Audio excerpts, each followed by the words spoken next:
Bab 9, Desa Pembuat Kertas. Setelah menempuh perjalanan ke arah barat selama 2 hari dengan kereta kuda, mereka akhirnya tiba di desa asal tabib gadungan itu. Desa tersebut terletak di kaki pegunungan dan berbatasan dengan hutan, di hilir sumber sungai besar yang membelah negeri menjadi 2. Parit-parit irigasi mengikuti aliran sungai, tetapi ladang-ladang yang terbentang tampaknya hanya dipenuhi rerumputan liar. Mao-Mao mengamatinya dengan saksama. Tabib gadungan yang memang gemar berbicara pun dengan ramah menjelaskan. Suaranya sengaja dipelankan, mungkin karena menghormati Basen yang duduk menyerong di depan mereka. Jinshi duduk di samping Basen, tetapi tabib itu masih belum mengetahui siapa sebenarnya pria tersebut. Itu Jelai, katanya. Jelai, Pak? Tapi sawahnya terlihat sangat banyak dialiri air. Parit-parit mengelilingi seluruh ladang, tetapi setahu Mao-Mao, Jelai tidak membutuhkan air sebanyak itu. Mao-Mao si kucing sedang duduk di dekat kakinya. Ia sudah bosan berada di dalam keranjang, jadi sesekali tidur di pangkuan tabib itu, sesekali mengintip keluar jendela. Entah bagaimana, kucing itu tampaknya tahu siapa Jinshi sebenarnya. Kadang-kadang ia menghampiri dan menggesekkan tubuhnya ke pergelangan kaki Jinshi. Basen justru menjaga jarak darinya. Mungkin ia memang belum pernah berurusan dengan kucing sebelumnya. Sepertinya memang ada cukup banyak hal yang tidak terlalu pandai ia hadapi. Parit itu dipakai untuk musim tanam padi nanti. Di sini mereka menanam 2 kali setahun, padi dan jelai. Oh, kalau sawahnya dipakai menanam padi, tanahnya tidak akan cepat kehilangan unsur hara, sehingga setelah panen masih bisa ditanami tanaman lain, tambah tabib itu. Menanam 2 kali dalam setahun memang berarti mengambil lebih banyak nutrisi dari tanah. Namun air yang menggenangi sawah justru membantu mengembalikan unsur hara, sehingga tanah tidak cepat menjadi tandus.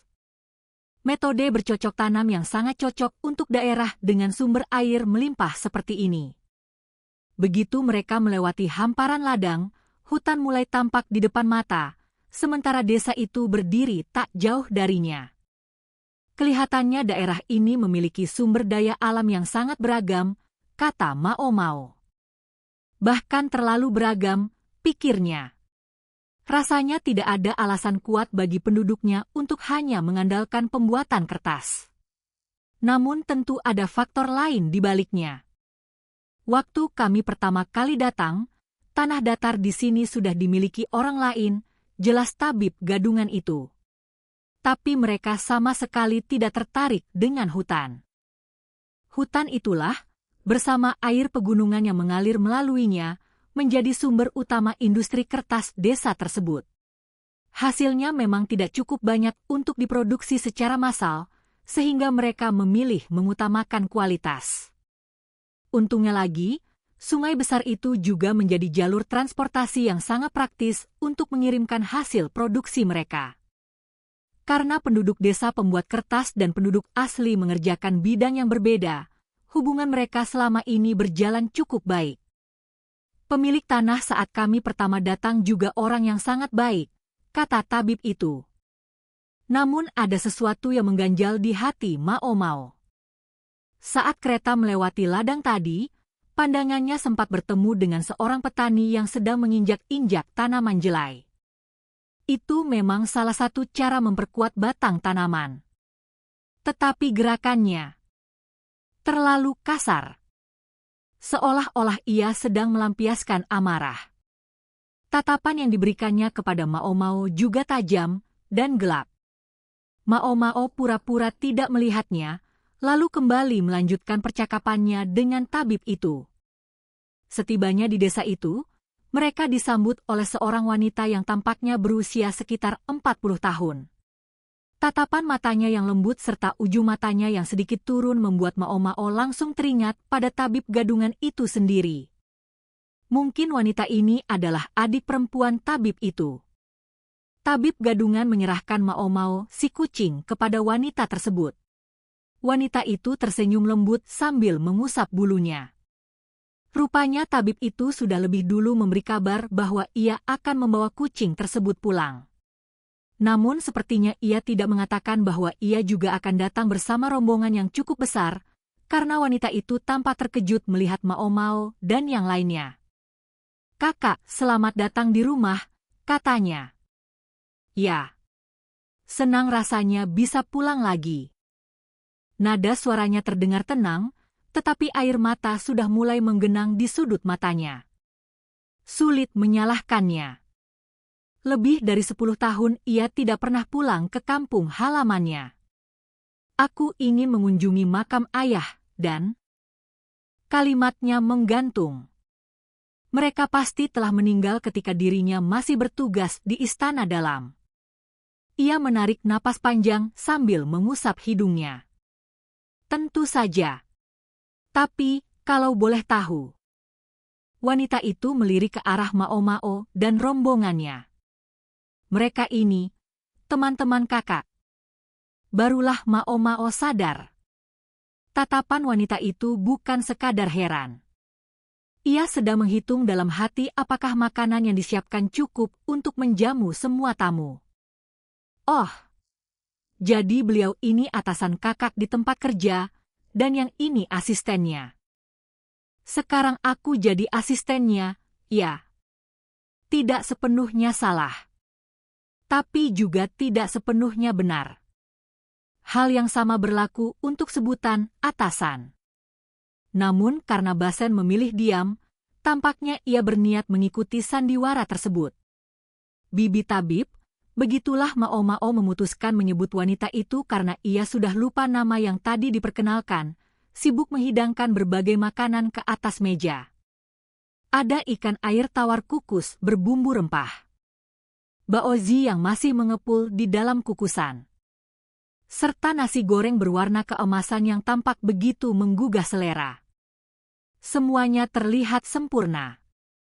Padahal ia baru saja mengetahui jumlah tamu yang datang secara mendadak.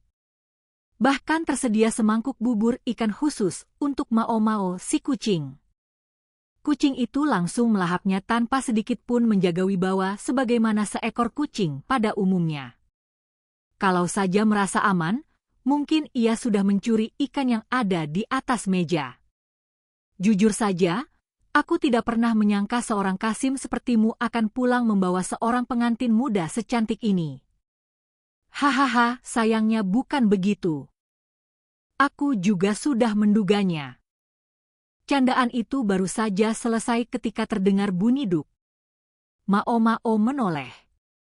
Jinshi ternyata menjatuhkan nampannya. "Aduh, tidak apa-apa. Sebentar, akan kubawakan nampan baru." Bibi Tabib tetap melayani pria berwajah luka bakar yang tampak menyeramkan itu tanpa menunjukkan rasa jijik sedikit pun. Menurut Mao Mao, kalau Jinshi memang berniat menyamar sebagai pelayan biasa, seharusnya ia tetap tinggal di kereta dan makan bekal perjalanan saja. Mungkin Basen yang melarangnya. Penyamaran Jinshi sudah sangat sempurna. Akan sangat disayangkan bila semua itu terbongkar hanya karena kesalahan kecil seperti ini. Tak lama kemudian, seluruh keluarga Bibi Tabib pun berkumpul. Ada 2 pria muda serta seorang pria paruh baya yang mengenakan kain penutup kepala. Kemungkinan besar pria paruh baya itu adalah suami Bibi Tabib, sedangkan 2 pria muda tersebut adalah putra-putra mereka. Kakak ipar. Sudah lama tidak bertemu. Pria itu melepas penutup kepalanya lalu memberi salam hormat kepada tabib gadungan. "Ya, sudah sangat lama." Tabib itu membalasnya sambil tersenyum. Salah seorang putranya ikut memberi salam kepada sang paman. Namun putra yang satunya lagi sama sekali mengabaikannya. Ia langsung duduk dan mulai menyantap makanan dengan lahap. "Berhenti." Bibi Tabib langsung memelototinya. "Kurang ajar sekali. Masa kau bahkan tidak menyapa pamanmu?" "Kak." Putra yang satunya menatap kakaknya dengan wajah serba salah. "Berarti dialah adik." Sedangkan pemuda berwajah masam itu adalah kakaknya. Pemuda itu membelah sebuah baozi lalu menggigitnya besar-besar. Isian daging babinya begitu penuh hingga membuat mulut Mao Mao ikut berair. Katanya aku harus menghormati pamanku? Ia mendengus sinis. Dia Kasim yang sudah bertahun-tahun tidak pernah pulang. Sekarang tiba-tiba muncul lagi sambil membawa serombongan orang asing. Sebenarnya mau apa?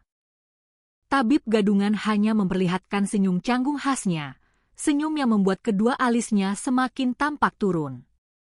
Ia sudah terbiasa diejek karena menjadi Kasim. Namun mendengar hinaan seperti itu dari keponakannya sendiri pasti tetap menyakitkan. Bahkan Mao Mao pun merasa muak melihat sikap pemuda itu. Apa aku harus membiarkannya terus mengoceh sambil menghabiskan makanan enak di meja? Tentu tidak. Mao Mao langsung duduk dengan mantap. Kalau tidak keberatan, aku mulai makan dulu sebelum makanannya dingin. Dengan gerakan yang sangat terampil, ia langsung mengambil potongan makanan yang sedetik lagi hendak diambil oleh keponakan itu. Pemuda itu menatapnya dengan kesal. Mao Mao sama sekali tidak peduli. Ia sudah mengenal banyak pelayan laki-laki dan prajurit yang jauh lebih besar dan lebih sangar daripada bocah ini. Basen sempat tampak hendak ikut bicara. Namun setelah melihat bagaimana Mao Mao menangani situasi itu, ia akhirnya mengurungkan niatnya. Sementara Jinshi tetap tenang seperti biasa. Bibi tabib benar-benar marah. Ketika ia kembali membawa bubur dan sup, semua orang mendapat bagian. Kecuali putra sulungnya. Suami dan putra bungsunya, yang jelas tahu mana yang lebih aman, memilih diam. Sedangkan si sulung, mungkin merasa diperlakukan tidak adil oleh keluarganya sendiri, mengambil satu baozi lagi lalu keluar dari ruangan dengan langkah menghentak. Setelah putra sulung itu pergi, suami bibi tabib menggaruk kepalanya dengan wajah penuh rasa malu, lalu membungkuk kepada tabib gadungan. Maafkan kami, kakak ipar. Anak itu tidak tahu seberapa besar pengorbananmu demi desa ini, juga tidak tahu betapa kerasnya kau bekerja. Apalagi dia sampai bersikap seperti itu di depan atasanmu. Tak apa. Aku tidak tersinggung. Aku sudah terbiasa diperlakukan seperti ini. Meskipun berkata demikian, tabib itu tetap tampak sedikit canggung karena sadar Basen sedang berada di sana. Mao Mao menyenggol Basen dengan ujung jarinya. Basen sedikit tersentak sebelum akhirnya berkata, "Justru kami yang harus meminta maaf karena datang mendadak." Setidaknya dia masih bisa bersikap sopan kalau memang diperlukan, pikir Mao Mao lega. Kemungkinan besar itu karena tatapan Jinshi yang terus mengawasinya tanpa henti. Syukurlah. Kalau begitu semuanya baik-baik saja. Tabib gadungan mengangguk puas sambil menikmati semangkuk bubur. Ucapan, aku sudah terbiasa, mungkin hanya kalimat biasa baginya. Namun bibi tabib tampak sangat terpukul mendengarnya. Demi menyelamatkan adiknya agar tidak dijual ke istana dalam, tabib itu rela menjalani kastrasi dan menjadi Kasim. Padahal kedua orang tua mereka kemungkinan besar jauh lebih mengharapkan seorang anak laki-laki daripada perempuan. Namun, tabib itu meletakkan mangkuknya. Aku rasa aku tidak pulang hanya untuk makan malam. Bukankah ada sesuatu yang ingin kalian bicarakan? Suasana meja makan langsung menjadi sunyi. Tampaknya inilah alasan sebenarnya mengapa ia dipanggil pulang. Bagi Mao Mao sendiri, ia hanya merasa menjadi penonton. Karena itu ia sama sekali tidak berniat berhenti makan. Ikan kukus itu diasinkan dengan sangat pas, sementara aroma rempah-rempahnya begitu harum. Nanti ia harus bertanya kepada bibi tabib bagaimana cara memasaknya. Suami bibi tabib meletakkan sumpitnya, memandang tabib itu sejenak, lalu menundukkan kepala. Kakak ipar, kami mendengar sekarang kau telah menjadi tabib terkenal. Bahkan katanya kau yang membantu persalinan anak kaisar. Berarti Yang Mulia pasti mengenalmu. Ia menarik napas panjang. Kami mohon, tolong sampaikan permohonan kami kepada beliau. Hah? Mao Mao hampir tersedak. Yang membantu persalinan anak kaisar? Padahal yang sebenarnya melakukan persalinan itu adalah ayah angkatnya, Luo Men. Namun mengingat sifat tabib gadungan itu, kemungkinan besar ia sedikit membumbui cerita dalam surat-surat yang pernah ia kirim pulang. Meski begitu, bahkan Mao Mao tahu bahwa sekarang bukan saatnya membongkar kebohongan kecil tersebut. Basen sedikit mengernyit. Sementara Jinshi menatap ke suatu titik di kejauhan tanpa berkata apa-apa. Tabib gadungan sendiri perlahan meletakkan sumpitnya. Alisnya yang memang selalu tampak turun kini semakin merunduk. Meminta Yang Mulia mendengarkan permohonanku, itu sama sekali di luar kedudukanku. Padahal kau pernah mendampingi persalinan selir kekaisaran, bukan? Itu mustahil. Bahkan pejabat tertinggi sekalipun hanya sesekali mendapat kesempatan berbicara langsung dengan kaisar. Meminta audiensi pribadi tanpa alasan yang sah bahkan bisa dianggap sebagai tindakan lancang dan berujung hukuman mati. Mao Mao sendiri pernah beberapa kali berbicara langsung dengan kaisar. Namun setiap kali itu terjadi, semata-mata karena kaisar sendiri yang mengizinkannya. Lagi pula sekarang Gyokuyo sudah bukan lagi seorang selir. Ia telah menjadi permaisuri. Menghubunginya tentu jauh lebih sulit. Kalau pembicaraan ini terus berlanjut, tabib gadungan pasti akan dipaksa menerima permintaan yang sama sekali tidak mungkin ia penuhi. Dan kalau Basen tiba-tiba ikut menyela dengan komentar yang canggung, keadaan hanya akan bertambah buruk. Karena itu Mao Mao memutuskan mengambil alih pembicaraan. Dulu pernah ada seorang tabib istana dalam yang ikut campur dalam urusan di luar tugasnya. Semua orang langsung menoleh kepadanya. Akibatnya, ia dijatuhi hukuman mutilasi lalu diusir dari istana. Mereka semua tampak terkejut. Katanya dia mengetahui sesuatu yang seharusnya tidak ia ketahui. Itulah sebabnya dia dihukum. Yang ia maksud sebenarnya adalah ayah kandungnya sendiri. Namun apa yang dikatakannya juga bukan kebohongan. Sesaat Mao Mao sempat bertanya-tanya apakah aman mengatakan hal sebanyak itu. Untungnya, Basen maupun Jinshi sama sekali tidak bereaksi. Ia merasa lega karena keduanya tidak membuat situasi menjadi lebih rumit. Bibi tabib beserta keluarganya saling berpandangan. Mereka menelan ludah dengan gugup. Bahu mereka tampak lunglai. Namun tabib gadungan segera melambaikan tangan. Memang benar aku mungkin tidak bisa berbicara langsung dengan Yang Mulia. Tapi mungkin masih ada orang lain yang bisa kuhubungi. Ia menatap keluarganya dengan lembut. Ceritakan saja apa yang sebenarnya terjadi. Bibi tabib dan suaminya saling bertukar pandang. Mao Mao sempat merasa mungkin dirinya terlalu ikut campur. Tetapi setelah sampai sejauh ini, tentu ia ingin mendengar kelanjutannya. Jinshi dan Basen tampaknya berpikiran sama. Tak satu pun dari mereka menunjukkan tanda-tanda ingin meninggalkan tempat itu. Silakan bicara, ujar Basen. Kami memang tidak bisa menjanjikan akan mampu membantu. Tapi setidaknya kami bisa mendengarkan. Kalimat itu sebenarnya lebih cocok diucapkan Jinshi.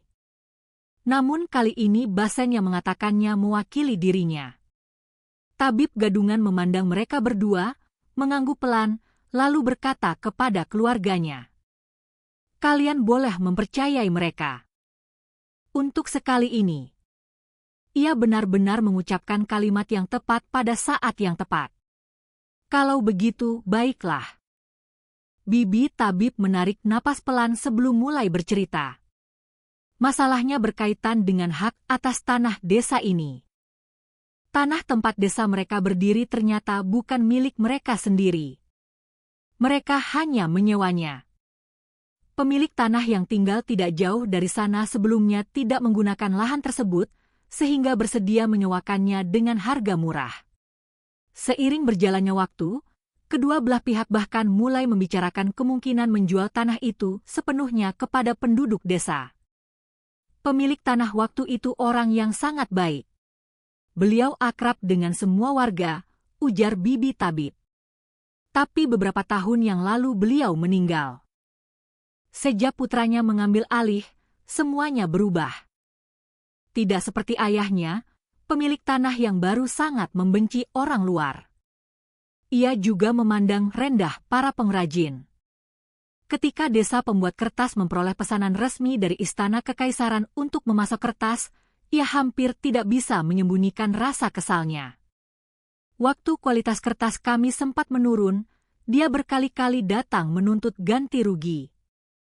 Padahal, menurut kontrak yang dibuat dengan pemilik tanah sebelumnya, tanah beserta hutan di sekitarnya dipinjamkan kepada mereka selama 20 tahun. Jumlah sewanya sudah ditetapkan dengan jelas. Dan selama ini mereka selalu membayar tepat waktu. Tapi dia terus mengatakan hasil panen padi menurun karena kami mencemari air, kata putra bungsu Bibi Tabib dengan wajah muram. Katanya air untuk sawah jadi tidak cukup. Belakangan ini malah semakin parah. Dia menuntut kami segera melunasi seluruh pembayaran atau pergi dari tanah itu. Padahal kontrak mereka masih tersisa 5 tahun lagi.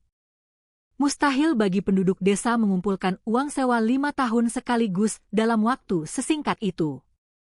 Namun mereka sedang berhadapan dengan pemilik tanah. Sama seperti Mao tidak bisa seenaknya memerintah nenek di rumah Verdigris, penduduk desa pun harus berhati-hati menghadapi tuan tanah mereka. Kalau kami benar-benar harus pergi, lanjut Bibi Tabib, rumah-rumah kami harus ditinggalkan. Begitu juga sebagian besar barang yang kami miliki.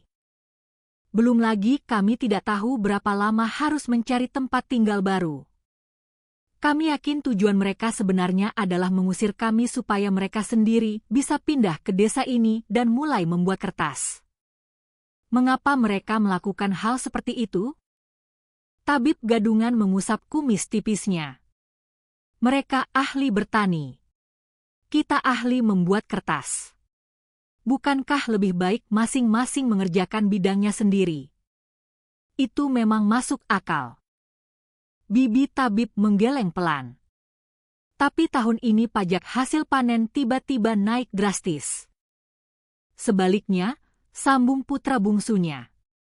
Beberapa tahun lalu pajak atas kertas justru diturunkan.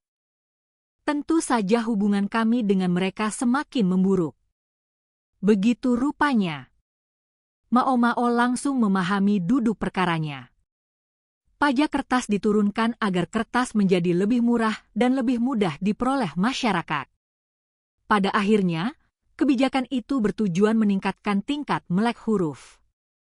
Sedangkan kenaikan pajak padi kemungkinan didasarkan pada anggapan bahwa daerah ini mampu menghasilkan 2 kali panen dalam setahun. Selain itu, pemerintah juga sedang berusaha memperkuat cadangan pangan untuk menghadapi sesuatu yang akan datang. Mao melirik Jinshi. Wajahnya tetap tenang. Namun ia dapat melihat pria itu sedikit gelisah.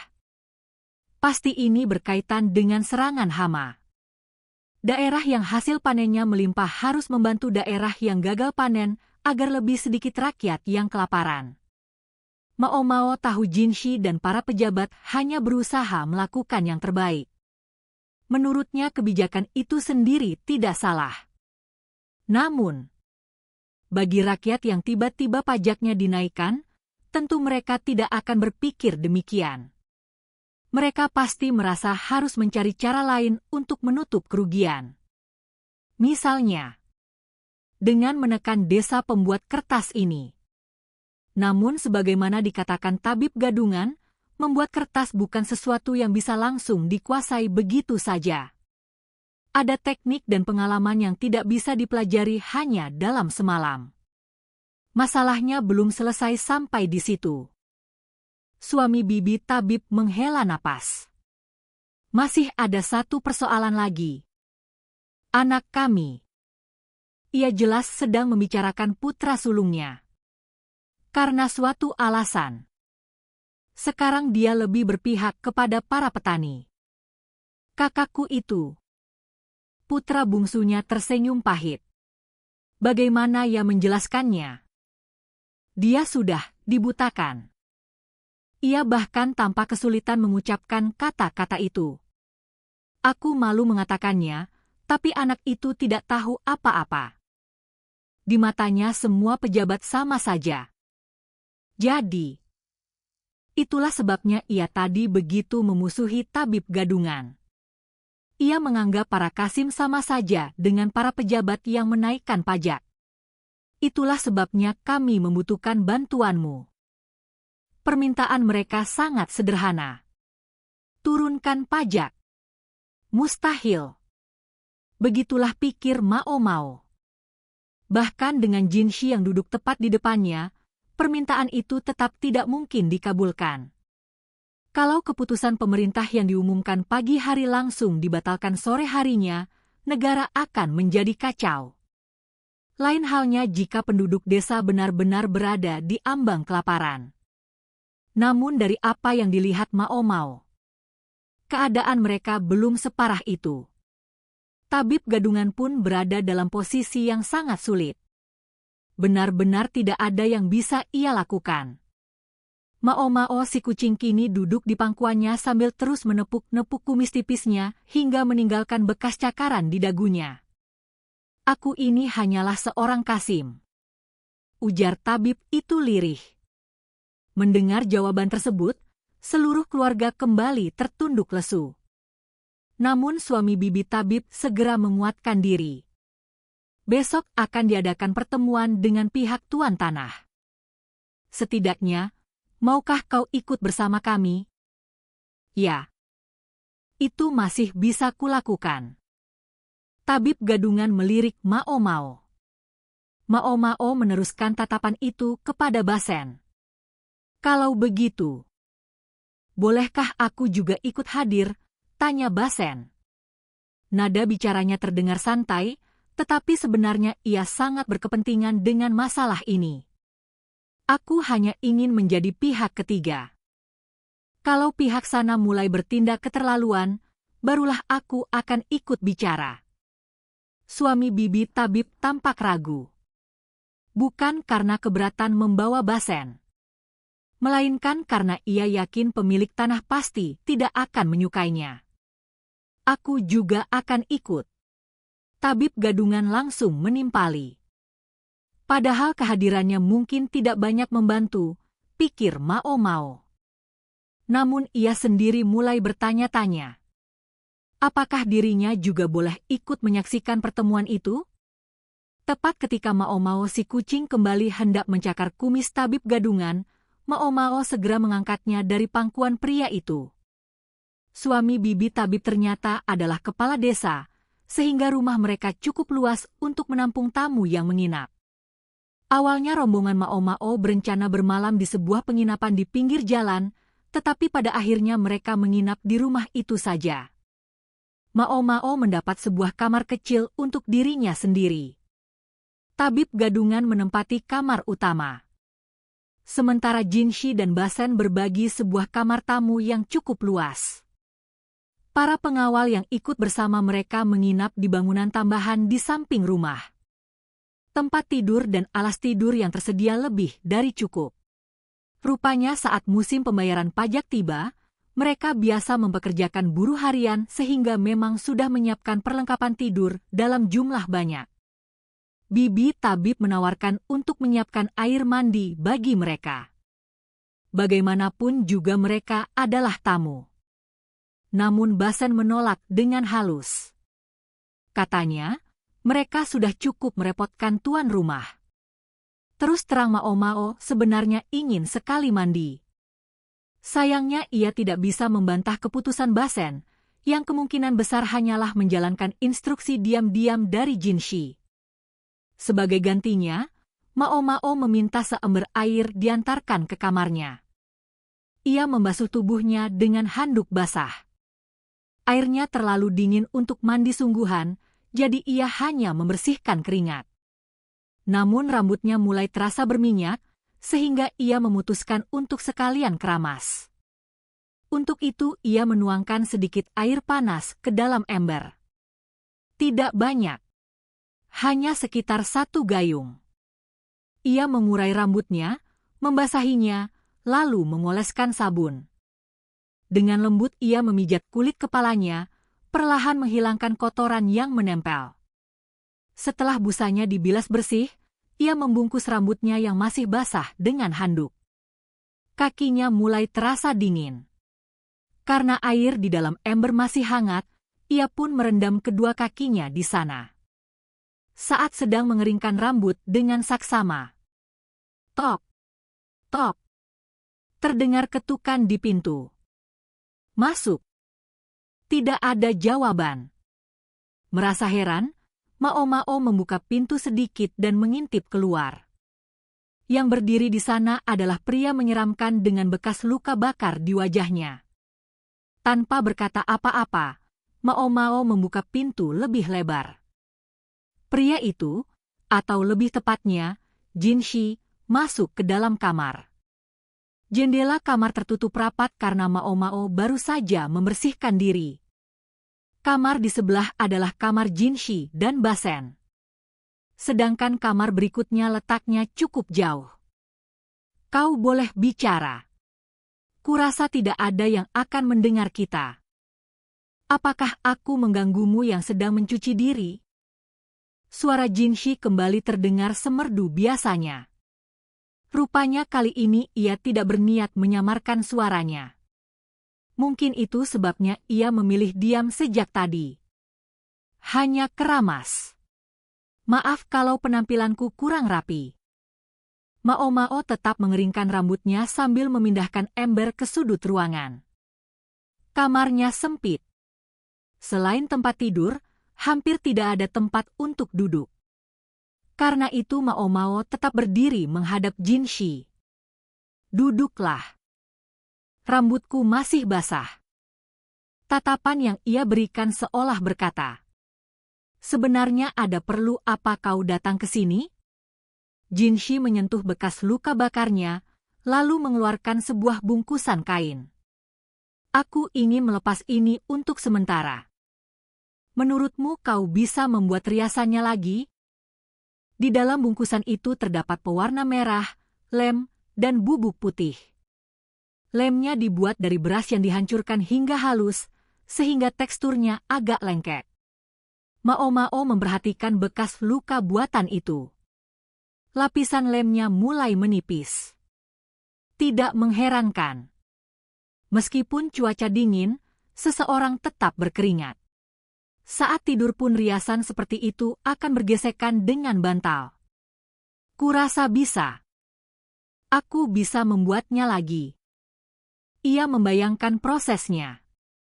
Pertama, mengoleskan lem yang telah diberi warna agar kulit tampak mengerut.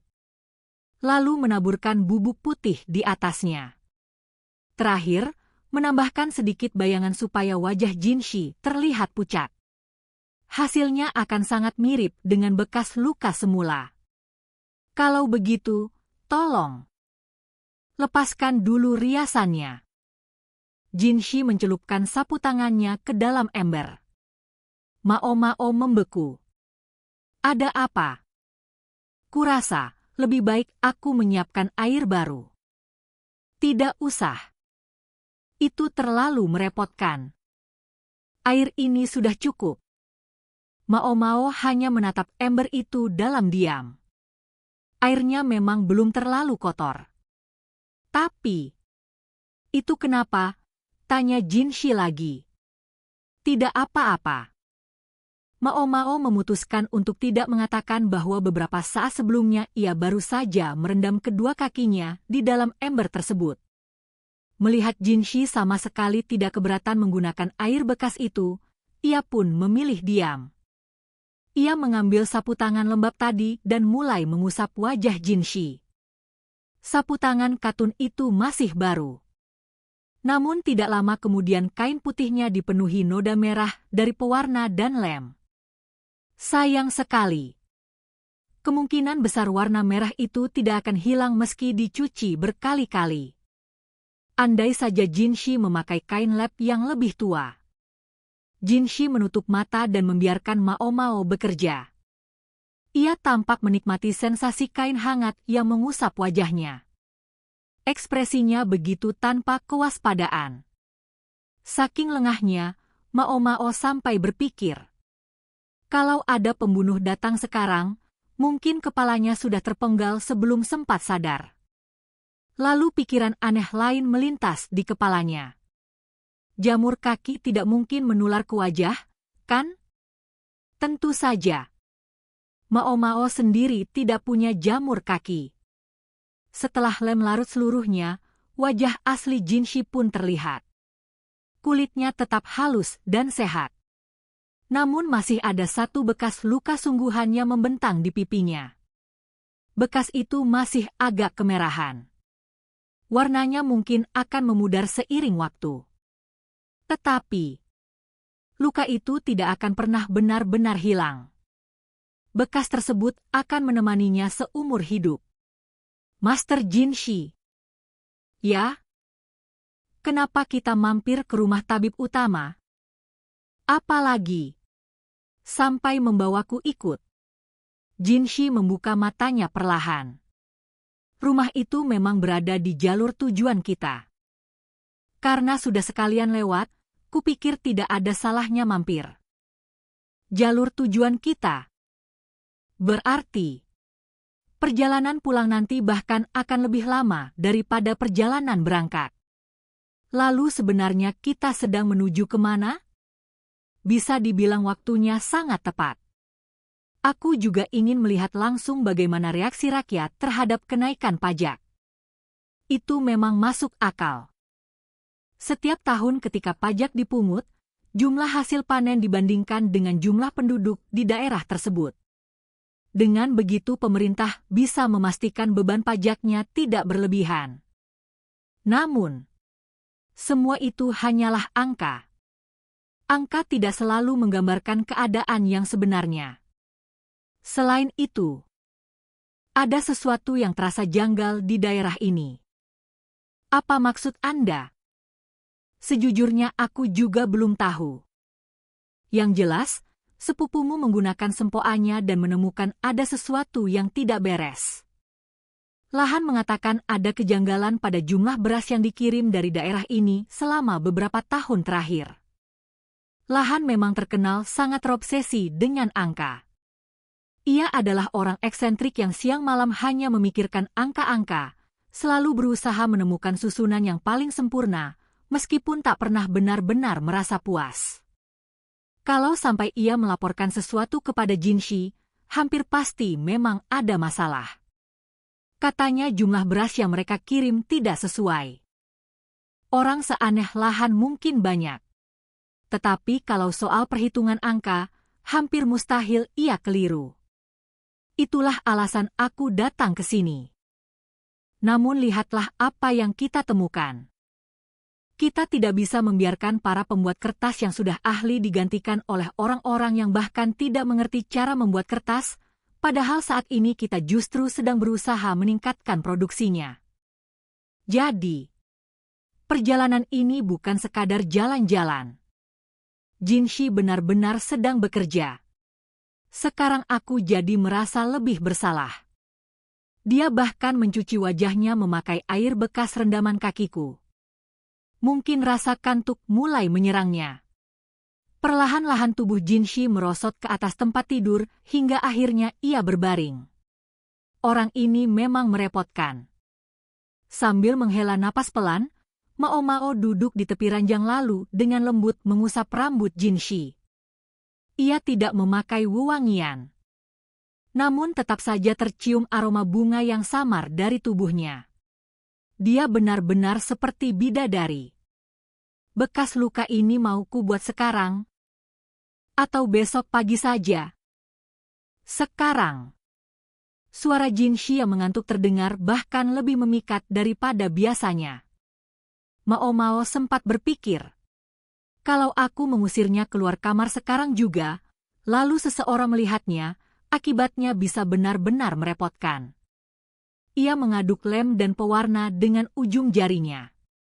Setelah menambahkan sedikit air agar kekentalannya pas, ia mulai mengoleskan campuran itu di sekitar bekas luka. Siapa sebenarnya yang pertama kali memikirkan cara penyamaran seperti ini?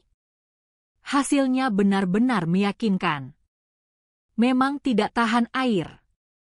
Tetapi sekarang sedang musim kemarau. Hampir tidak pernah turun hujan. Master Basen tidak bisa melakukan ini. Tidak terlalu berbakat. Jadi karena itu kau membawaku? Bukan hanya karena itu. Jin Shi tampaknya memang menyukai sentuhan fisik. Ia memejamkan mata seperti anak kecil ketika ujung jari Mao Mao mengoleskan lem ke wajahnya. Jangan sampai tertidur. Nanti kupanggil Master Basen. Menurutmu, kalau kau memanggilnya sekarang, seberapa banyak dia bisa membantu? Memang tidak banyak. Berbeda dengan ayahnya, Gao Shun, Basen masih belum memiliki keterampilan yang sama. Sejujurnya Mao Mao merasa kemampuan Basen sebagai pendamping Jin Shi masih kurang tegas. Ngomong-ngomong, kenapa dia yang menjadi pendampingmu? Pertanyaan itu terlontar begitu saja. Mungkin karena sudah lama ia tidak bertemu Gao Shun.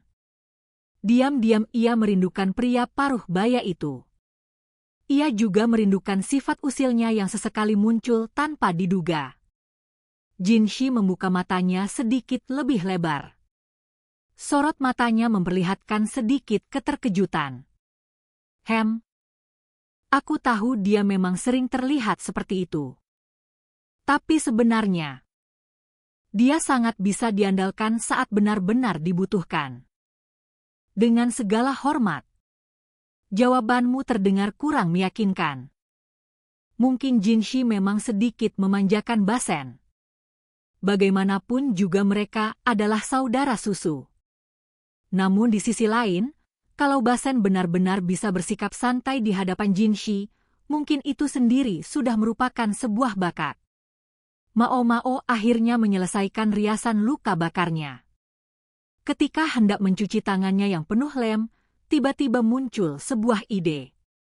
Dengan tangan yang masih bersih, ia membuka kopernya dan mengambil lembaran perunggu yang biasa digunakannya sebagai cermin. Lalu ia mengoleskan sisa lem merah itu di sekitar mulutnya. Ia menyeringai.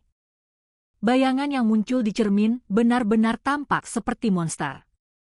Itu benar-benar mengerikan. Jin Shi akhirnya tertawa. Karena toh nanti bisa dicuci lagi, Mao Mao melanjutkan ulahnya. Ia mulai mengoleskan pewarna itu di sekitar mata dan pipinya. Kini wajah yang muncul di permukaan cermin perunggu benar-benar menyeramkan. Pucat. Seperti mayat hidup. Jin Shi berusaha mati-matian menahan tawanya. Wajahnya sampai tampak kesakitan. Merasa kasihan sekaligus geli, Mao Mao membungkuk untuk menyelesaikan sentuhan terakhir. Tepat saat itu. Tok-tok. Aku masuk. Suara Basen terdengar dari luar. Belum sempat mereka menjawab. Pintu sudah terbuka. Yang dilihat Basen adalah Jin Shi yang tampak membungkuk seolah sedang kesakitan. Sementara Mao Mao membungkuk sangat dekat ke arahnya. Tangan dan wajah Mao Mao dipenuhi cairan merah. Basen membeku. Mao Mao membeku. Jin Shi juga membeku. Tak seorang pun mengucapkan sepatah kata pun. Beberapa saat kemudian, Basen memang tidak mengatakan apa-apa lagi.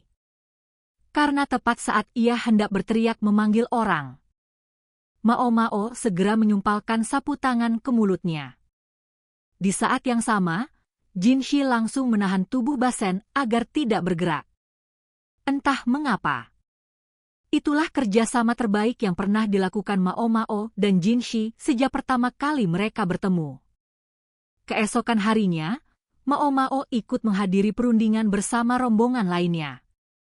Tempat pertemuan itu adalah sebuah rumah makan di desa tempat tinggal sang tuan tanah, tidak jauh dari desa para pembuat kertas. Jarak antara kedua desa itu bahkan mungkin tidak sampai 1 jam jika ditempuh dengan berjalan kaki. Meskipun bangunannya tampak suram, rumah makan itu cukup besar. Tempat itu juga merangkap sebagai penginapan. Kemungkinan besar biasanya melayani para musafir yang melintasi jalan raya, bukan penduduk setempat. Kalau dipikir-pikir, seandainya semalam mereka tidak menginap di rumah tabib gadungan, mungkin Mao Mao dan rombongannya akan bermalam di sini. Yang hadir dari pihak desa pembuat kertas adalah kakak ipar tabib gadungan beserta kedua putranya, ditambah 3 pria paruh baya lainnya.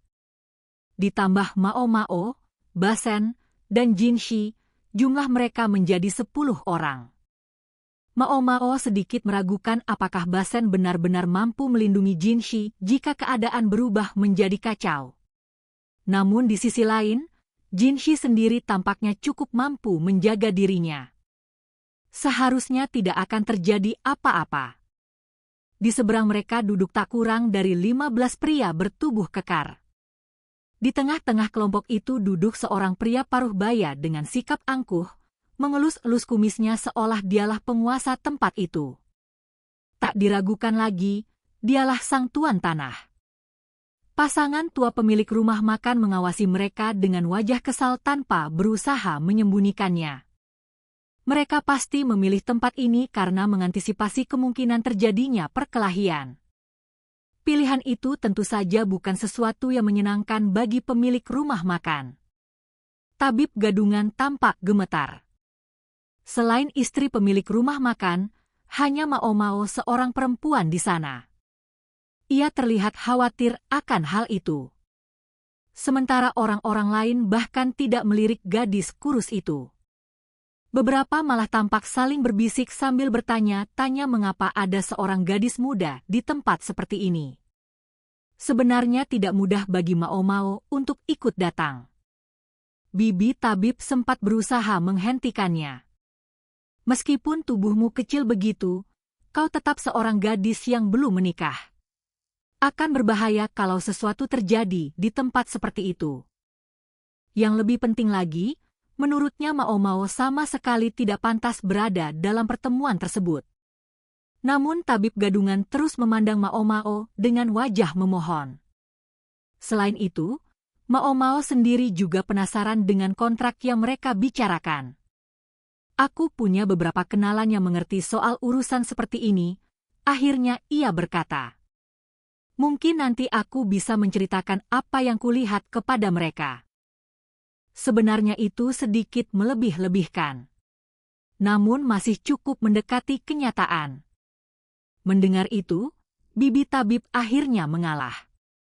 Dalam bayangannya, Mao Mao memiliki kenalan dari kalangan pejabat. Padahal yang dimaksud Mao Mao sebenarnya adalah Jinshi dan Basen, yang memang sudah ikut bersamanya. Tidak ada alasan untuk menjelaskan lebih jauh. Karena itulah Mao Mao kini duduk agak terpisah dari kelompok utama. Pemilik rumah makan membawakannya secangkir teh. Namun aroma minuman keras memenuhi ruangan. Mungkin tempat ini juga berfungsi sebagai kedai minum. Mao Mao harus menahan diri agar tidak langsung memesan arak. Jinshi dan Basen duduk semeja dengannya. Benarkah kau harus ikut datang? Tanya Basen. Ia kembali mengungkit perdebatan panjang yang sebelumnya terjadi dengan bibi tabib dan tabib gadungan. Kalau memang keberatan, seharusnya tadi ia mengatakannya. Tabib utama meminta langsung agar aku ikut. Tidak mungkin aku tega meninggalkannya. Cara bicaramu. Basen tampak masih ingin berdebat. Namun sejak mereka tiba, tabib gadungan terus melirik ke arah Mao Mao dengan wajah memelas. Melihat itu, Basen akhirnya menyerah. Sebagai gantinya, ia mengamati sekeliling ruangan. Tempat sebesar ini menyimpan minuman keras dalam jumlah yang luar biasa banyak. rak-raknya dipenuhi berbagai macam arak. Namun yang paling banyak tampaknya adalah arak kasar berwarna putih keruh yang disimpan di dalam tong besar di dapur. Di ibu kota, orang lebih sering meminum arak bening hasil penyulingan. Sedangkan yang satu ini benar-benar tampak seperti arak kampung. Barangkali para musafir disuguhi minuman dari botol-botol di rak. Sedangkan penduduk desa cukup mengambilnya langsung dari tong. Ketika perhatian Mao Mao masih tertuju pada minuman keras, perundingan akhirnya dimulai. Jadi, kalian membawa uangnya. Seperti yang diduga, suara itu berasal dari sang tuan tanah. Nada bicaranya benar-benar seperti penjahat kelas 3 dalam pertunjukan sandiwara. Mao Mao tidak tahu apakah pria-pria bertampang kasar di belakangnya adalah para petani penyewa atau hanya preman bayaran. Kakak ipar tabib gadungan beserta anak-anak dan teman-temannya memang bertubuh besar. Namun jumlah mereka jauh lebih sedikit. Diam-diam Mao Mao mulai memperhatikan jalan keluar. Kalau sewaktu-waktu terjadi perkelahian, kemana sebaiknya ia melarikan diri? Masih ada waktu sesuai perjanjian. Tidak bisakah Anda mempertimbangkannya kembali? Kakak ipar tabib gadungan bertanya dengan nada memohon. Di antara dirinya dan sang tuan tanah terbentang selembar dokumen. Pastilah itu kontrak yang mereka bicarakan. Apalagi yang perlu dipertimbangkan? Aku bukan meminjamkan tanah itu cuma karena baik hati. Kalau kalian tidak bisa membayar, keluar saja dari tanahku. Tak ada sedikit pun ruang untuk berunding. Dari cara bicaranya, jelas ini bukan pertama kalinya pembicaraan seperti ini terjadi. Lihat saja. Menurutku kami sudah cukup murah hati. Kami bahkan bersedia menunggu sampai tahun depan. Kami cuma minta kalian mengajari orang-orang kami sedikit demi sedikit selama waktu itu. Omong kosong. Mao Mao langsung mengernyit. Pilihan yang diberikan sama sekali bukan pilihan. Kalau para pembuat kertas pergi sekarang, mereka kehilangan desa mereka. Kalau menunggu sampai tahun depan, mereka memang masih bisa tinggal sementara. Tetapi sebagai gantinya mereka harus mengajarkan seluruh teknik pembuatan kertas kepada penduduk desa lain. Begitu ilmu itu dikuasai, mereka akan tetap diusir. Para petani jelas berharap bisa mengambil alih pesanan resmi dari istana kekaisaran dan menggantikan seluruh kehidupan para pembuat kertas. Mendengarnya saja sudah cukup membuat kesal. Namun ada sesuatu yang terasa janggal bagi Mao Mao. Mengapa mereka bersikeras memaksa para pembuat kertas mengajari para petani membuat kertas, lalu mengusir mereka setelahnya? Bukankah akan jauh lebih mudah jika mereka memanfaatkan utang itu untuk memaksa para pengrajin tetap bekerja di desa ini? Apa mereka benar-benar sebegitu membenci orang luar? Mao Mao memperhatikan wajah tuan tanah itu. Pria itu memandang warga desa pembuat kertas dengan tatapan penuh penghinaan. Tatapan itu terutama tertuju kepada kedua putra kepala desa. Mao Mao bangkit dari tempat duduknya lalu berjalan menghampiri. Ia berdiri tepat di belakang kakak ipar tabib gadungan. "Kau mau apa?" bisik Basen tajam. Mao Mao mengabaikannya begitu saja. Kontrak itu telah dibuat lebih dari 10 tahun yang lalu. Namun kondisi kertasnya masih sangat baik. Kalau kualitasnya rendah, seharusnya kertas itu sudah rapuh dimakan usia. Isi kontraknya memang menyebutkan pembayaran sewa setiap bulan dalam jumlah tertentu selama 20 tahun. Di bagian bawah terdapat huaya, tanda bunga yang digunakan sebagai pengganti tanda tangan milik kedua belah pihak. Artinya dokumen itu sah. Melihat semuanya begitu lengkap, Mao Mao semakin tidak mengerti mengapa sang tuan tanah tetap memaksa mereka. Putra bungsu kepala desa, yang tampaknya cukup cerdas dan peka terhadap keadaan, diam-diam menjelaskan. Katanya kontrak ini tidak sah. Padahal ditulis oleh seorang juru tulis resmi. Meski ada Huaya itu memang asli. Tapi ia tampak ragu sejenak. Pemilik tanah sebelumnya tidak bisa membaca. Dia buta huruf, tanya Mao Mao. Itu memang bukan sesuatu yang aneh. Namun tetap terasa janggal. Seorang pemilik tanah biasanya harus membaca berbagai dokumen penting. Karena itu mereka umumnya mendapat pendidikan. Beliau sebenarnya menantu. Seketika semuanya masuk akal. Kalau pria itu diangkat menjadi kepala keluarga melalui pernikahan, berarti sebelumnya ia mungkin hanyalah anak seorang petani pekerja keras. Ia tidak pernah punya kesempatan belajar. Dan setelah menikah, waktunya tentu semakin habis untuk bekerja. Dulu beliau tidak pernah pergi menemui juru tulis. Istrinya lah yang selalu mengurus semua dokumen. Namun kontrak ini dibuat setelah istrinya meninggal. Begitu rupanya Mao Mao ingin percaya bahwa kontrak itu memang asli. Putra bungsu tadi mengatakan Huaya tersebut benar-benar milik pemilik tanah sebelumnya. Artinya kontrak itu pasti dibuat di hadapan beliau sendiri. Apakah juru tulisnya masih hidup? Atau saksi yang hadir waktu itu? Keduanya sudah meninggal. Kontrak tersebut dibuat 15 tahun yang lalu. Bahkan saat itu pun usia mereka sudah tidak muda lagi. Semakin rumit saja. Sementara Mao Mao terus mencoba memahami duduk perkaranya, perundingan tetap berlangsung. Tuan tanah kembali mendesak kakak ipar tabib gadungan agar memilih salah satu dari dua pilihan yang sama-sama mustahil. Para petani di belakangnya tersenyum penuh kemenangan. Sebaliknya, para pembuat kertas semakin tertunduk lesu. Hanya putra sulung kepala desa yang tampak berbeda. Ia menggigit bibirnya erat-erat. Wajahnya dipenuhi konflik batin. Kalau kalian tidak sanggup pergi sekarang, kurasa tinggal ada satu jalan. Besok kami akan mengirim beberapa pemuda ke desa kalian. Mereka akan membantu bekerja sambil belajar membuat kertas. Pastikan kalian mengajari mereka. Paling lambat tahun depan. Tangan para pembuat kertas mengepal erat karena marah. Tabib gadungan memang datang bersama mereka.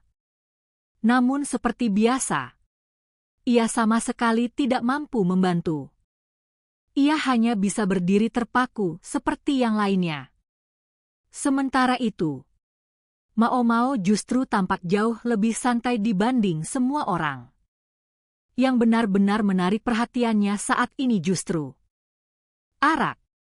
Nanti selesai urusan ini aku harus mencicipinya. Tentu saja ia tahu sekarang bukan waktu yang tepat untuk meminumnya. Suasana di pihak desa pembuat kertas muram seperti menghadiri pemakaman. Sebaliknya, tuan tanah tampak sangat puas. Baiklah. Siapkan minuman untuk aku dan semua orangku. Sorak-sorai para petani langsung memenuhi ruangan. Pemilik rumah makan, meski tampak enggan, tetap membawa nampan berisi cawan-cawan arak. Saat itulah, Mao Mao mengendus pelan. Tatapannya langsung tertuju pada arak yang disajikan. Bukan arak keruh dari tong besar. Yang mereka minum justru arak bening hasil penyulingan.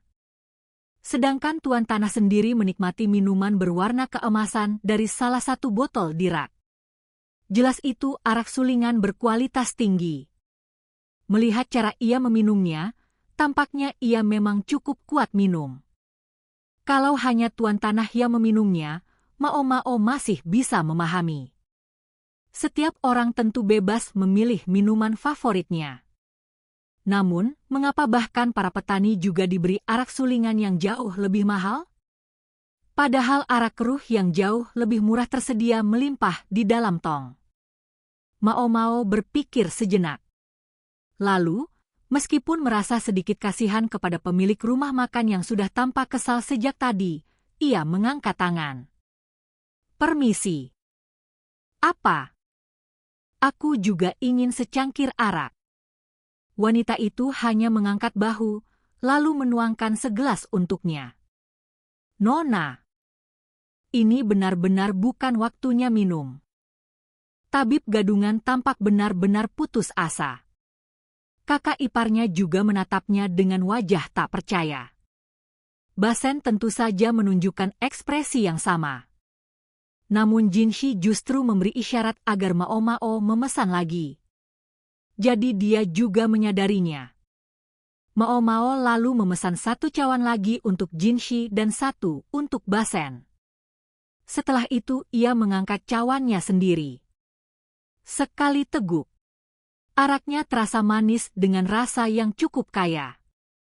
Memang tidak sehalus arak dari ibu kota, tetapi rasanya tetap enak. Meski lembut di lidah, sensasi alkoholnya terasa cukup kuat saat melewati tenggorokan. Kalau rasanya buruk, penjelasannya tentu sederhana. Namun justru karena rasanya begitu baik. "Begitu ya, sekarang aku mengerti." Begitu rupanya, Mao Mao menjilat bibirnya pelan. Di desa ini ada sebuah rumah makan yang harus melayani pelanggan-pelanggan kasar. Di dapurnya tersedia 1 tong besar arak keruh. Namun anehnya, arak itulah yang justru tidak disajikan kepada tuan tanah dan para petani. Jadi begitu kenyataannya, ia menoleh kepada kakak ipar tabib gadungan. "Permisi, apakah di sekitar sini ada tempat penyulingan arak?" "Seingatku tidak ada." "Begitu ya." "Sesuai dugaanku." Senyum tipis muncul di sudut bibir Mao Mao. Ia lalu melangkah mendekati meja tempat tuan tanah dan para pengikutnya sedang bersenda gurau. Dengan bunyi tok, ia meletakkan cawannya di atas meja. Kemudian ia tersenyum. Senyum yang lebih mirip senyum seekor binatang buas daripada seorang gadis muda. "Mau apa kau, gadis?" Tuan tanah menyeringai mengejek. "Mau menuangkan minuman untuk kami?" Ucapan itu langsung disambut gelak tawa para petani. "Nona." Tabib gadungan hampir memeluk Mao Mao karena panik, sama sekali tidak mengerti apa yang sedang dilakukannya. Basen hampir bangkit dari kursinya. Namun Jinshi diam-diam menarik lengan bajunya, membuatnya kembali duduk. Mao Mao terkekeh pelan. "Bagaimana kalau kita adu minum saja, Tuan?" Ia menepuk dadanya dengan penuh percaya diri. "Adu minum? Hahaha. Berani juga kau." Tuan tanah tampak benar-benar terhibur. Kemunculan gadis kecil yang lancang seperti ini rupanya sangat menghiburnya. Para petani tertawa terbahak-bahak. Sebaliknya, para pembuat kertas hanya bisa menundukkan kepala dengan putus asa. Tabib gadungan sendiri hampir pingsan melihat tingkah Mao Mao. Hanya Jinshi dan Basen yang tetap tenang. Mereka sudah terlalu terbiasa dengan kelakuan Mao Mao. "Kau tidak serius, kan?" seru kakak ipar tabib gadungan. Ia dan kedua putranya tampak sangat khawatir. "Tenang saja. Akan baik-baik saja. Tapi sebelumnya aku ingin bertanya. Berapa sisa utang desa ini?" Pria itu terdiam sesaat sebelum menjawab. 1.000 keping perak per tahun. Tahun ini kami sudah membayar setengahnya. Jadi total sisanya tinggal 4.500 keping perak. 4.500 jumlah yang memang sangat besar. Tidak mungkin sembarang orang bersedia meminjamkan uang sebanyak itu. Desa pembuat kertas memang mendapat pesanan dari istana, tetapi kapasitas produksinya terbatas. Pendapatan mereka tentu tidak sebesar yang dibayangkan orang. "Aku mengerti." Hanya itu jawaban Mao Mao. Ia kemudian menarik sebuah kursi dan duduk tepat berhadapan dengan sang tuan tanah. "Kalau begitu, Bagaimana kalau kita bertaruh?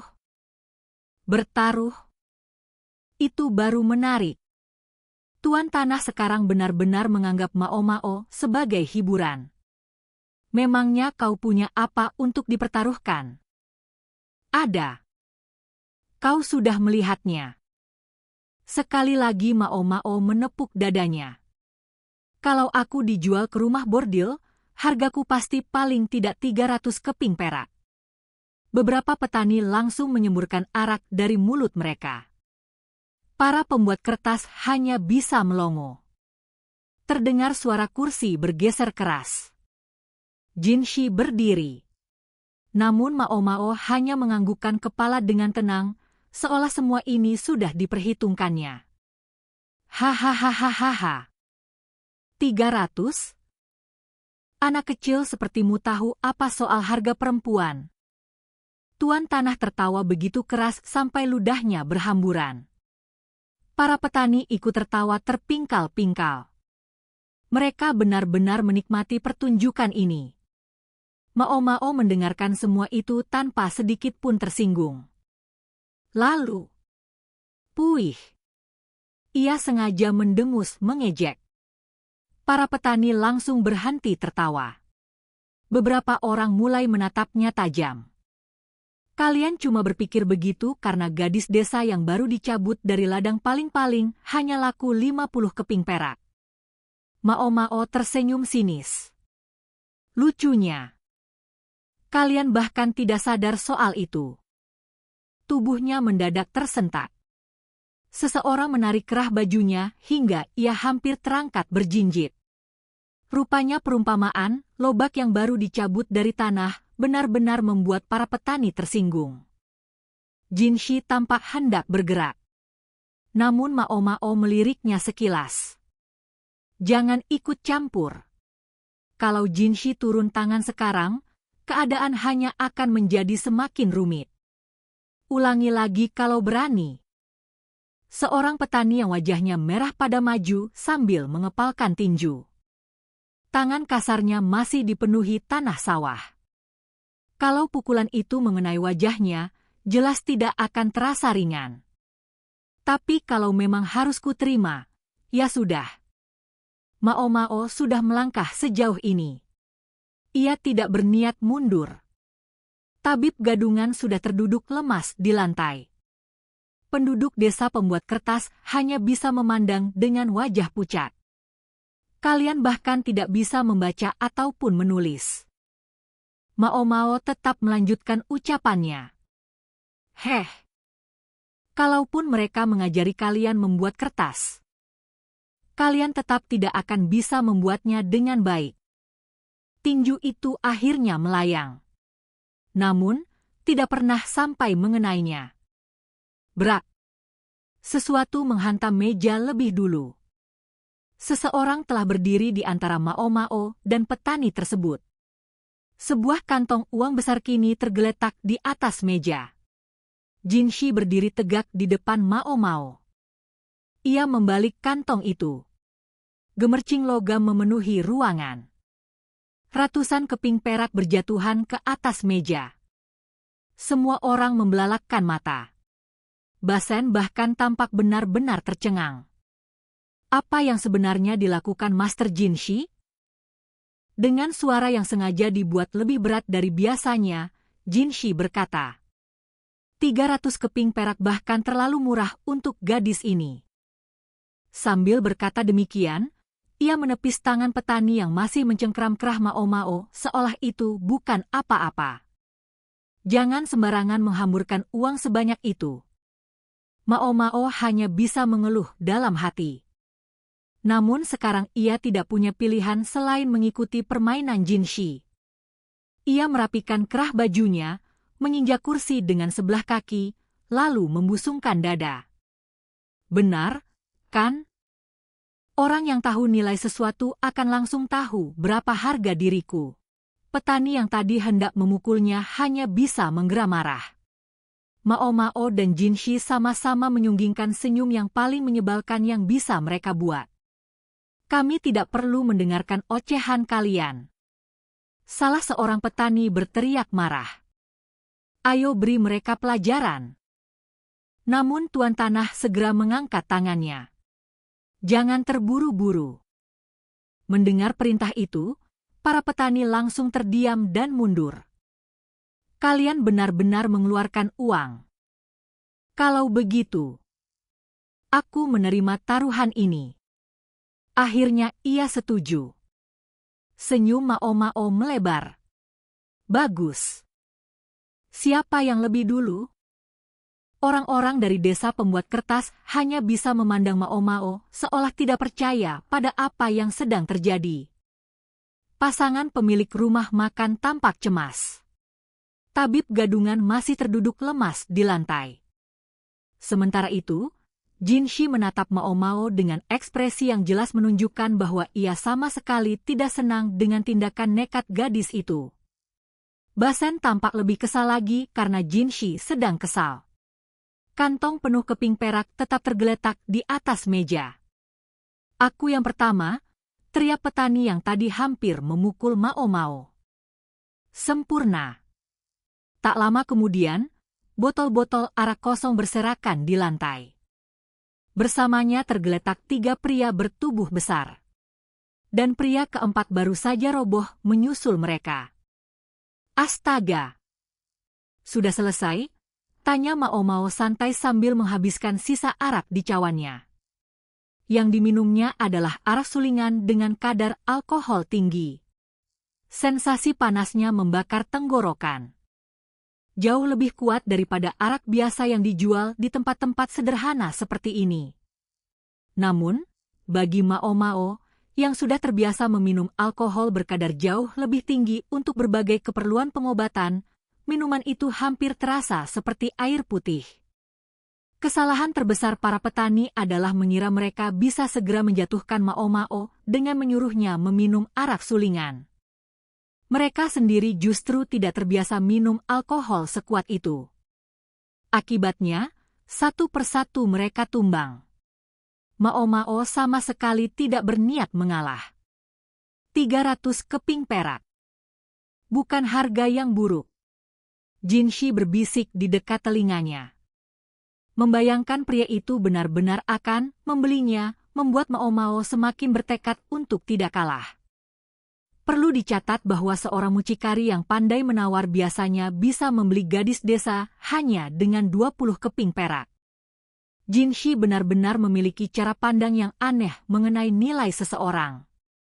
Bagaimanapun, dengan Jin Shi berdiri di sisinya, Mao Mao berhasil mengalahkan lawan pertama. Lawan kedua mengira Mao Mao pasti sudah mulai mabuk. Karena itu ia memilih arak yang lebih kuat. Sayangnya, ia justru roboh hanya setelah 1 cawan. Lawan ketiga dan keempat bernasib sama. Memang benar Mao Mao berada dalam posisi kurang menguntungkan karena harus menghadapi lawan secara bergantian. Namun sayangnya, ketahanan minumnya jauh melampaui dugaan mereka semua. 4 orang.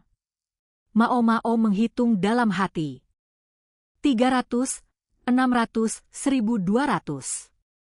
Setelah 4 kemenangan, nilai taruhannya telah mencapai 2.400 keping perak.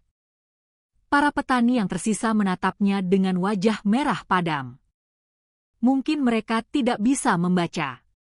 Namun setidaknya mereka masih bisa berhitung. Masih ada beberapa lawan tersisa. Tetapi, kalau Mao Mao berhasil mengalahkan 1 orang lagi, masalah desa pembuat kertas akan selesai. Utang mereka sebesar 4.500 keping perak hampir seluruhnya tertutup. Untunglah semua lawannya sudah mabuk sejak awal. Dengan mudah Mao Mao membuat mereka menandatangani surat perjanjian sederhana tanpa berpikir panjang. 4 lembar sekaligus. Mereka menganggapnya hanya secari kertas biasa. Bahkan sang tuan tanah sendiri nyaris menggunakannya sebagai alas membuang ampas makanan. Tuan tanah mulai menggeram. Wajahnya mengeras. Akhirnya ia sendiri menarik kursi dan duduk di hadapan Mao Mao. Bagaimana? Mau melawanku? Meski tersenyum, sorot matanya tajam. Mao Mao menepuk perutnya perlahan. Semoga aku masih sanggup satu ronde lagi. Bahkan dirinya mulai merasakan pengaruh alkohol setelah menjatuhkan 4 orang berturut-turut. Sedangkan Tuan Tanah memang tampak sangat terbiasa minum arak sulingan. Melihat wajah Mao Mao yang mulai sedikit lelah, pria itu menyeringai puas. Kemudian ia melirik kontrak di atas meja. Jangan kira aku bakal tumbang semudah mereka. Setelah berkata demikian, ia membubuhkan tanda tangannya pada surat taruhan itu. Lalu membantingnya ke atas meja. Hei! Ia memandang Jin Shi. Kau tidak akan lari membawa uangku nanti, kan? Jin Shi hanya berdiri dengan kedua tangan terlipat tanpa menjawab. Tidak akan ada yang dirugikan. Mao Mao tersenyum tipis. Lalu, seolah baru teringat sesuatu, ia mengeluarkan sebuah botol kecil dari balik lipatan pakaiannya. Seketika suasana menjadi gaduh. Hei! Itu apa? Aku mulai bosan dengan rasa arak ini. Jadi kupikir akan kutambahkan sedikit sesuatu agar rasanya lebih segar. Ia menuangkan sedikit isi botol itu ke dalam cawan araknya yang berwarna keemasan. Tuan Tanah langsung menyipitkan mata. Tunggu dulu. Kau tidak berniat berbagi? Kalau memang mau, silakan. Mao Mao menyerahkan botol itu. Tuan Tanah mengamatinya sejenak. Lalu, tanpa ragu ia menuangkan seluruh sisa isinya ke dalam cawannya sendiri. Kalau ku tebak, obat supaya tahan minum, ya? Ia menyeringai penuh kemenangan. Mao Mao tidak menjawab. Ia hanya mengangkat cawannya. Lalu meneguknya hingga habis. Tuan Tanah memperhatikannya baik-baik. Melihat Mao Mao tetap baik-baik saja. Senyumnya semakin lebar. Kalau begitu, ia mengangkat cawannya. Giliran aku. Gluk, gluk, gluk. Bruk. Tubuh Tuan Tanah langsung roboh ke lantai. Seorang petani buru-buru menghampiri Tuan Tanah dan membantu mendudukkannya. Namun pria paruh baya itu jelas sudah kehilangan kesadaran karena mabuk berat. Hei! Apa yang kau lakukan padanya? Aku tidak melakukan apa-apa. Mao Mao menjawab dengan tenang. Aku memasukkan benda yang sama ke minumanku sendiri. Kalian semua melihatnya. Tuan Tanah tumbang hanya karena satu alasan. Ia benar-benar mabuk. Kurasa, aku memenangkan taruhan ini. Ruangan langsung diliputi keheningan. Mao Mao berdiri, mengambil semua surat perjanjian yang telah ditandatangani lawan-lawannya, lalu berjalan menghampiri kakak ipar tabib gadungan dan menyerahkannya. Sesudah itu ia menoleh kepada pemilik rumah makan. Permisi. Di mana kamar kecilnya? Di luar, belok ke kanan. Terima kasih. Tanpa tergesa-gesa, Mao Mao keluar dari rumah makan. Bagaimanapun juga, setelah menghabiskan beberapa botol arak, wajar jika ia ingin ke kamar kecil. Bahkan Mao Mao pun tidak setebal muka itu sampai-sampai buang air di depan banyak orang. Ngomong-ngomong, kakak ipar tabib gadungan masih memegang setumpuk surat perjanjian itu sambil memasang wajah bingung. Sebenarnya apa yang kau lakukan tadi? Tidak banyak. Aku hanya ingin mengubah rasa araknya. Jadi aku menambahkan sedikit alkohol. Mao Mao memang selalu membawa berbagai macam obat dan ramuan. Termasuk alkohol murni yang biasa dipakai untuk mensterilkan peralatan. Karena digunakan untuk desinfeksi, kadar alkoholnya jauh lebih tinggi daripada arak biasa. Kebanyakan orang akan langsung tumbang hanya dengan seteguk kecil. Sedangkan Tuan Tanah, dengan penuh semangat menuangkan seluruh isi botol itu ke dalam cawannya sendiri. Boleh aku bertanya? Kata pria itu setelah terdiam beberapa saat. Tentu. Kau tadi memasukkan benda yang sama ke minumanmu juga, kan? Ia mengernyit. Ya. Jumlahnya sudah kuperhitungkan. Aku hanya ingin semuanya cepat selesai. Mao memang sengaja membuat sesuatu yang tampak mencurigakan. Ia yakin lawan-lawannya akan terpancing. Dan syukurlah. Strategi itu berhasil. Sebenarnya ia masih bisa mengalahkan tuan tanah dengan cara biasa. Namun ia tidak yakin mampu bertahan minum selama itu. Untung saja aku sempat sampai ke kamar kecil, katanya santai. Iya. Itu memang penting. Pria itu tampak masih linglung. Lalu, aku tahu kau yakin bisa menang. Tapi tetap saja. Apa tidak terlalu berbahaya mempertaruhkan kebebasanmu demi kami? Mao memiringkan kepala. Kurasa ada kesalahpahaman. Ia mengambil kembali surat-surat taruhan itu.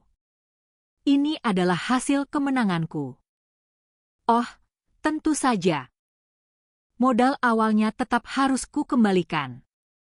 Senyum tipis kembali muncul di wajahnya. Kakak ipar tabib gadungan hanya bisa terdiam. Sementara tabib gadungan yang akhirnya mulai sadar langsung berseru. Tunggu dulu, Nona. Yang kau bicarakan itu mata pencaharian seluruh desa kami. Mungkin benar. Tapi aku juga tidak punya kewajiban apapun terhadap desa kalian, bukan? Lagi pula. Kalian belum membiarkanku menyelesaikan ucapanku. Mao melirik ke arah tuan tanah. Dengan bantuan anak buahnya, pria itu akhirnya berhasil berdiri. Ia memegangi kepalanya yang masih berputar. Di lantai terlihat bekas muntahan. Tampaknya mereka sengaja memaksanya memuntahkan isi perut agar efek alkoholnya berkurang. Mungkin sebaiknya tadi kalian membiarkannya tidur lebih lama, kata Mao datar. Taruhan itu tidak sah, teriak tuan tanah. Seperti dugaanku. Aku hanya bercanda sambil minum. Aku sama sekali tidak serius. Benarkah? Mao mengangkat surat-surat perjanjian itu. Padahal di sini ada kontrak. Lengkap dengan tanda tangan dan saksi. Jangan bilang kau juga tidak bisa membaca yang ini. Siapa peduli kontrak? Bagiku semua itu tidak sah. Mao menyilangkan tangan. Kemudian ia berdiri tepat di depan tong besar berisi arak. Kalau begitu, kurasa kita tidak punya pilihan lain. Ia menepuk tong itu perlahan. Lalu tersenyum kepada Jinshi dan Basen. Kita laporkan saja kepada pemerintah bahwa kalian telah menggelapkan pajak. Suasana rumah makan mendadak membeku. Mulut tuan tanah ternganga. Para petani yang masih mampu berdiri ikut memucat. Pemilik rumah makan justru tampak antara lega dan cemas. Para pembuat kertas saling berpandangan. Sedangkan tabib gadungan hanya memiringkan kepala karena tidak mengerti. Inilah penyebab ketidaksesuaian angka yang selama ini dicurigai Jinshi. Menggelapkan pajak. Apa maksudmu? Tanya putra sulung kepala desa akhirnya. Membuat arak memerlukan izin pemerintah. Kalau hanya untuk diminum sendiri mungkin tidak masalah. Tapi kalau dijual di rumah makan seperti ini, tentu harus dikenai pajak. Setiap usaha wajib membayar pajak. Semakin mewah barang yang dijual, semakin tinggi pula pajaknya. Rumah minum dikenai pajak lebih tinggi daripada rumah makan. Rumah bordil bahkan dikenai pajak yang jauh lebih besar. Sesuatu yang selalu dikeluhkan nenek di rumah Verdigris. Kini Mao mengerti. Sejak awal ia heran mengapa rumah makan ini bersedia menjadi tempat perundingan. Semula ia mengira karena mereka juga penyewa tanah milik tuan tanah. Namun perhatian Mao Mao justru tertuju pada begitu banyaknya persediaan arak. Bukankah sangat menguntungkan jika sebuah rumah makan bisa memperoleh arak berkualitas tinggi dengan harga murah? Sulit menolak tawaran seperti itu. Sekalipun harus sedikit menanggung risiko. Karena itulah, tuan tanah tadi tidak memesan arak keruh. Kemungkinan besar para petani sendirilah yang membuat arak tersebut. Kalau begitu, mengapa ia harus meminum barang yang setiap hari tersedia di rumahnya? Lalu, bahan bakunya juga tidak tercatat dalam laporan pajak, bukan, kata Mao Mao. Untuk membuat arak dibutuhkan beras atau jelai. Dalam kasus ini, sepertinya mereka menggunakan beras. Mao Mao kemudian mengingat kembali tuduhan tuan tanah.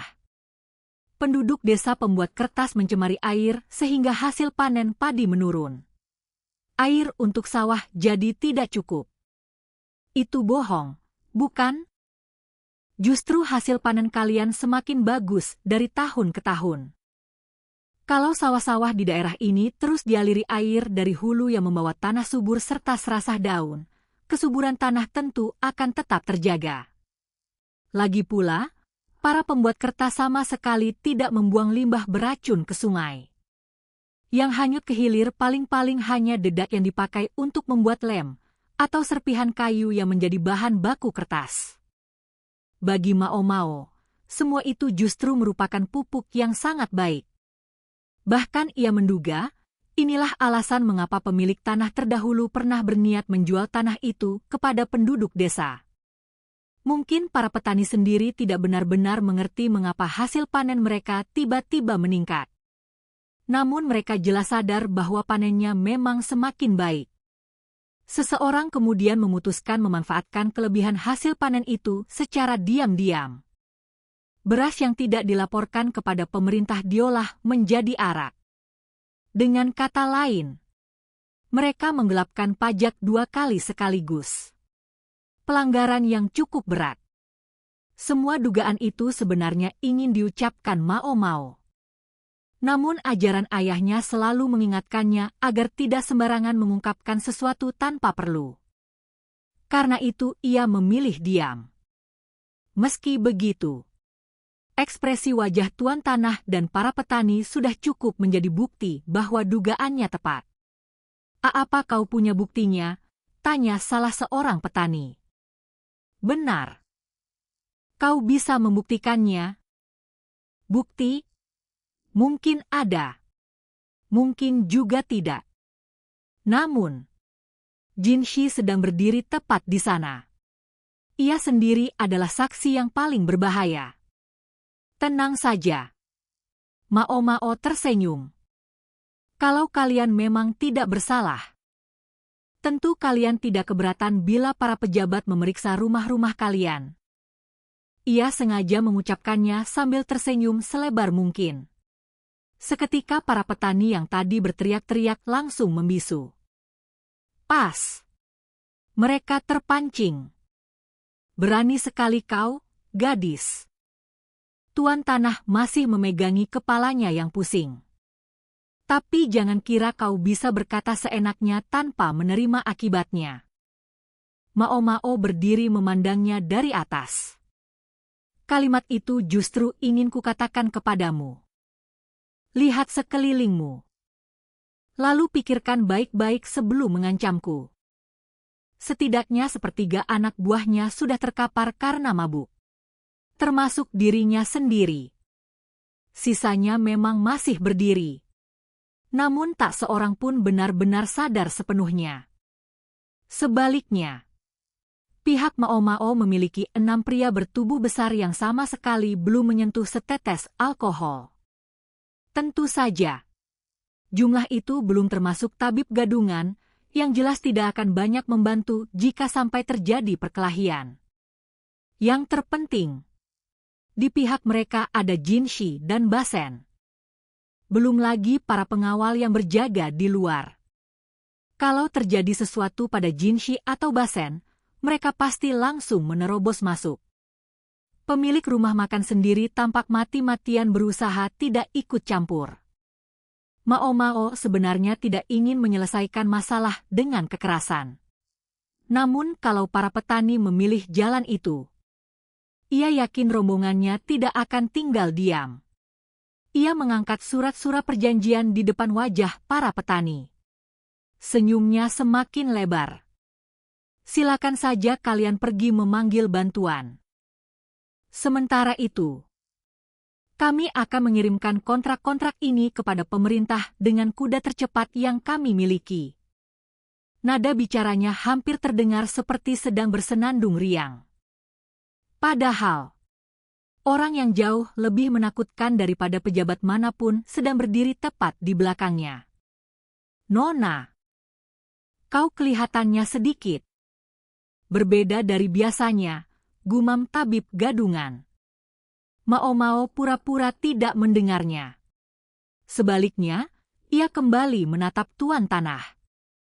Lalu bertanya pelan, memangnya, apa sebenarnya kesalahan para pembuat kertas terhadapmu?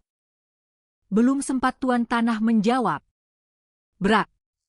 Pintu rumah makan terbuka lebar. Seorang gadis muda mengenakan jubah rapi berdiri di ambang pintu. Begitu melihat keadaan di dalam, wajahnya langsung pucat. Ia berlari menghampiri tuan tanah yang masih terduduk di lantai. Mao Mao mengira gadis itu akan membantu ayahnya berdiri. Namun, yang dilakukan gadis itu justru berlutut di lantai. Lalu membungkukkan tubuhnya sedalam mungkin. Ayahku pasti membuat tuntutan yang tidak masuk akal lagi. Tapi kumohon, tolong jangan sakiti beliau. Kepalanya semakin menempel ke lantai. Permohonan itu ternyata bukan ditujukan kepada Mao Mao, melainkan kepada para pembuat kertas. Bukan kami yang melakukan apa-apa. Putra bungsu kepala desa buru-buru menggeleng. Namun gadis itu tetap tidak bergerak. Rambutnya sudah berantakan. Tetapi ia tetap menundukkan kepala. Aku benar-benar minta maaf. Tolong maafkan beliau. Tolong maafkan ayahku yang keras kepala dan bodoh itu. Seolah-olah ia bahkan tidak mendengar ucapan orang lain. Saat itulah, putra sulung kepala desa akhirnya bergerak. Kami tidak akan menyakiti siapapun. Apalagi ayahmu. Ia memegang kedua bahu gadis itu dengan lembut. Menenangkannya. Perlahan menyuruhnya mengangkat wajah. Air mata masih terus mengalir di pipinya. Namun ia mengangguk kecil setelah menatap pemuda itu. Melihat pemandangan tersebut, tuan tanah langsung mengamuk. Kau! Orang asing tak tahu diri. Jangan sentuh putriku. Ia mencoba bangkit. Namun kakinya masih lemas. Tubuhnya kembali jatuh ke lantai. Ayah! Calon ayah mertua, teriak putra sulung tanpa sadar. Aku bukan ayah mertuamu. Dan tidak akan pernah jadi. Oh alah!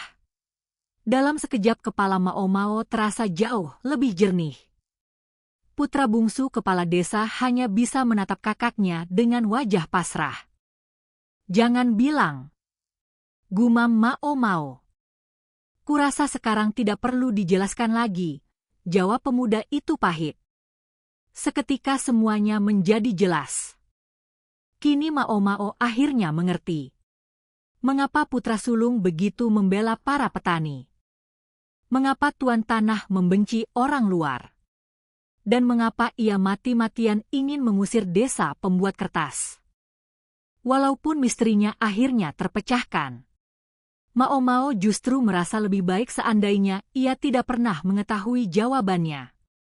Rasanya seperti menyaksikan sandiwara komedi yang begitu buruk, hingga sulit dipercaya itu benar-benar terjadi. Saudaraku memang... Putra bungsu kepala desa tersenyum pahit. Orangnya terlalu serius. Keseriusan macam apa yang malah bisa menghancurkan seluruh desa? Gumam Mao Mao, mengungkapkan isi hati semua pembuat kertas yang hadir. Mereka semua mengangguk setuju. Kalau dipikir-pikir, membawa putra sulung ke pertemuan ini memang keputusan yang buruk. Namun di sisi lain, ia tetap keluarga tabib gadungan. Jadi mau bagaimana lagi? Tunggu dulu. Apa aku benar-benar akan membiarkan semuanya berakhir seperti ini? Masa seluruh desa hampir hancur hanya gara-gara kisah cinta yang konyol begini? Masalahnya, bagi orang-orang yang terlibat, ini sama sekali bukan lelucon. Mereka benar-benar serius. Sungguh, betapa bodohnya, betapa menyebalkannya, betapa tidak masuk akalnya. Pada akhirnya Mao Mao menyerah. Ia menjatuhkan diri ke kursi. "Tolong bawakan aku arak lagi," katanya sambil melambai kepada pemilik rumah makan. "Kau masih mau minum?" tanya wanita itu dengan wajah tak percaya. "Aku bahkan belum benar-benar mabuk." Tatapan tidak percaya langsung tertuju kepadanya dari segala penjuru ruangan. Namun Mao Mao sama sekali tidak peduli. Baru setelah efek alkohol mulai menghilang ia menyadari. Hari ini ia jauh lebih banyak bicara daripada biasanya. Pada akhirnya diputuskan bahwa desa pembuat kertas tetap diperbolehkan melunasi sisa utangnya selama 5 tahun ke depan, persis seperti isi kontrak semula. Mengenai pembayaran taruhan kepada Mao Mao, disepakati bahwa tuan tanah akan mengirimkan sejumlah beras ke rumah Verdigris secara berkala selama 10 tahun. Mungkin hukuman itu terasa sedikit terlalu ringan. Namun Mao Mao menduga tidak lama lagi para pejabat pemerintah pasti akan datang melakukan penyelidikan. Kabarnya mereka tidak akan menagih pajak yang selama ini digelapkan. Itu sudah merupakan kemurahan hati yang luar biasa. Lalu, bagaimana nasib keponakan tabib gadungan dan putri tuan tanah? Mana aku peduli. Dan begitulah akhir dari kisah itu.